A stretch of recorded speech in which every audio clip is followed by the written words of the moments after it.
HarperAudio presents A Disgraceful Affair, Stories, by Fyodor Dostoyevsky. Performed by Michael Page. St. Louis of Palmyra read by Kirby Heyborne. White Nights, a sentimental love story, from the memoirs of a dreamer. Translated by David Magashak. And was it his destined part, only one moment in his life, to be close to your heart? Ivan Turgenev. First night.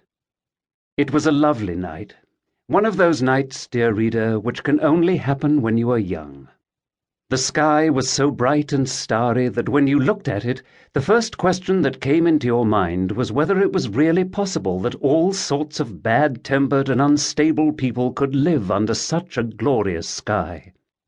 It is a question, dear reader, that would occur only to a young man, but may the good Lord put it into your head as often as possible. The mention of bad-tempered and unstable people reminds me that during the whole of this day my behavior has been above reproach. When I woke up in the morning I felt strangely depressed, a feeling I could not shake off for the better part of the day. All of a sudden it seemed to me as though I, the solitary one, had been forsaken by the whole world, and that the whole world would have nothing to do with me. You may ask who the whole world is. For, I am afraid, I have not been lucky in acquiring a single acquaintance in Petersburg during the 8 years I have been living there. But what do I want acquaintances for? I know the whole of Petersburg without them, and that, indeed, was the reason why it seemed to me that the whole world had forsaken me when the whole town suddenly arose and left for the country. I was terrified to be left alone, and for 3 days I wandered about the town plunged into gloom and absolutely at a loss to understand what was the matter with me. Neither on Nevsky Avenue, nor in the park, nor on the embankment did I meet the old familiar faces that I used to meet in the same place and at the same time all through the year. It is true I am a complete stranger to these people, but they are not strangers to me. I know them rather intimately, in fact. I have made a very thorough study of their faces. I am happy when they are happy, and I am sad when they are overcast with care. Why, there is an old gentleman I see every day on the Fontanka embankment with whom I have practically struck up a friendship. He looks so thoughtful and dignified, and he always mutters under his breath, waving his left hand and holding a big knotty walking stick with a gold top in his right.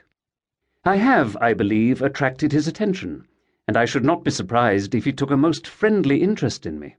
In fact, I am sure that if he did not meet me at a certain hour on the Fontanka embankment, he would be terribly upset.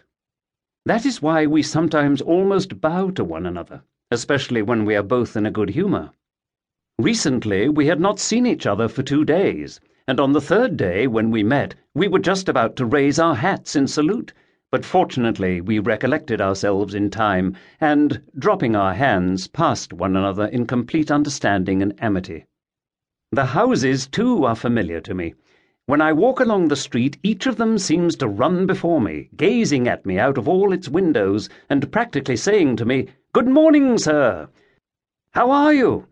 "I'm very well, thank you." "They're going to add another story to me in May." Or, "How do you do, sir? I'm going to be repaired tomorrow." Or, "Dear me, I nearly got burnt down, and goodness, how I was scared," and so on and so on. Some of them are great favourites of mine, while others are my good friends. One of them is thinking of undergoing a cure with an architect this summer. I shall certainly make a point of coming to see it every day to make sure that its cure does not prove fatal, which God forbid. And I shall never forget the incident with a pretty little house of a pale pink hue. It was such a dear little house. It always welcomed me with such a friendly smile, and it looked on its clumsy neighbours with such an air of condescension that my heart leapt with joy every time I passed it. But when I happened to walk along the street only a week ago and looked up at my friend, I was welcomed with a most plaintive cry. "They are going to paint me yellow!" Fiends! Savages!